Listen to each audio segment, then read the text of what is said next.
Malekith's War of Realms is coming to Earth, and that means friends will become enemies, and enemies will become friends. What'll happen next? Well, let's hop into the pages of Thor issue number 9 and find out for ourselves, shall we? Alrighty then, so as we join the comic, we're reintroduced to slimy Roxxon CEO and occasional Minotaur Dario Agger. He's under rich guy house arrest in his mansion after some labor organizers got themselves gored to death. I wonder who killed them. And it would seem he's using all his free time to not think about what he's done, but to drink and drunk dial Roz Solomon, former agent of S.H.I.E.L.D, former gal pal of Thor God of Thunder, and current new recruit for the agents of Wakanda. Roz thinks that Dario is showing a lot of weakness right now. Perhaps he's bitten off more than he can chew when it comes to Malekith and his Dark Council, and maybe, just maybe, if she can work hard enough, she can get him to flip on the other bad guys. Beyond that, this issue really is something of a focus piece on Roz and her new duties with the agents of Wakanda. She gets shown around the new agent's helicarrier by Okoye, Black Panther's right-hand woman, who gifts her not only a suit with vibranium in it, but also a gun, because hey, as a former agent of S.H.I.E.L.D and an American, obviously your weapon of choice is going to be a gun that shoots vibranium bullets. She's also told that those bullets aren't cheap and that she should probably try and get them back every chance she can. Now, being a former environmentalist turned super spy with a knowledge of Asgard and magic, the agents of Wakanda put Roz to work right away. You see, the agents of Wakanda have been doing surveillance work for the Avengers, and they discovered a concentration of dark elves in Astoria Queen stockpiling for something, and if they're dark elves, well, whatever they're stockpiling for can't be good. At first, Agent Solomon thinks that they're making magical bombs for some sort of terror attack, but eventually it becomes clear that these guys are actually a scouting party. They're mapping out all of Manhattan, getting it ready for a full-scale invasion by the Dark Elf forces. Now, how exactly are they going to move that many troops? Well, they have the new Black Bifrost, a dark and twisted version of the Asgardians' own Rainbow Bridge that allows them to move troops completely silently and in the blink of an eye, including a ice giant that makes landfall in New York. Roz, throwing caution to the wind and being the only agent on scene right now, decides to try and deal with this problem herself. Oh sure, she's got vibranium bullets and a vibranium reinforced suit, but she's still no super being. She is, though, not above asking for help. She places a call to Jane Foster. Hey, you were Thor once, right? You fought some ice giants before.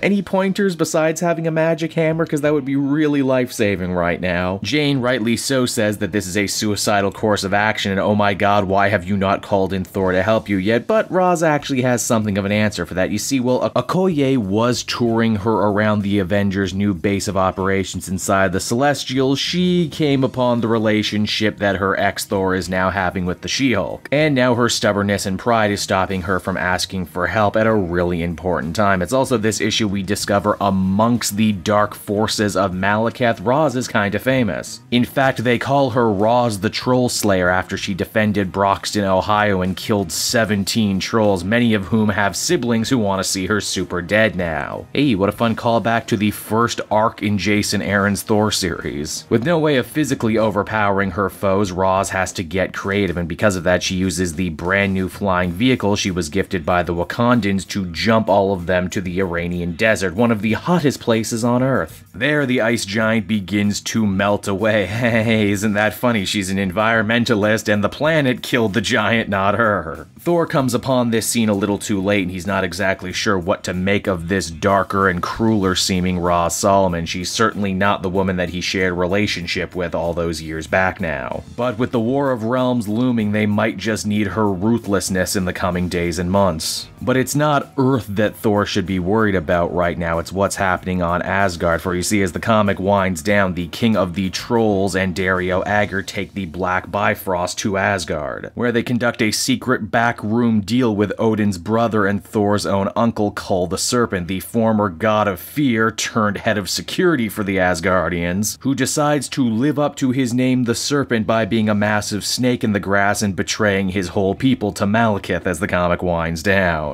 And so that was Thor issue number 9, everyone, another prelude to the War of Realms storyline, and I gotta say, I thought this was a really strong focus piece for Roz Solomon, a character that Jason Aaron has been working with, well, pretty much since the beginning of his almost 5-year run on now. I certainly wouldn't have pegged her for the darker, more brutal term, but hey, when it works, it works. That new Agents of Wakanda costume looks really cool, and this comic works really nicely too in conjunction with the Avengers story from not too long ago. As comic fans, we can never really tell for sure when a run comes to an end what characters will make and continue to populate the universe, but I think Roz Solomon has a really strong chance of doing just that. I give this comic an 8 out of 10. Hey there everyone, it's your old pal Cape Joel again. I want to thank you so much for watching to the end of the video. I hope you enjoyed it, and if you did, why not take a look at some of these other videos I have available from the channel. Then you can follow me on Twitter and Facebook at Cape Joel, so you're always up to date on what I'm doing next. And hey, if you're in the market for some cheap comic books, might I recommend Book Depository? They're my favorite place to get cheap comic book trades, and if you use my link down in the description,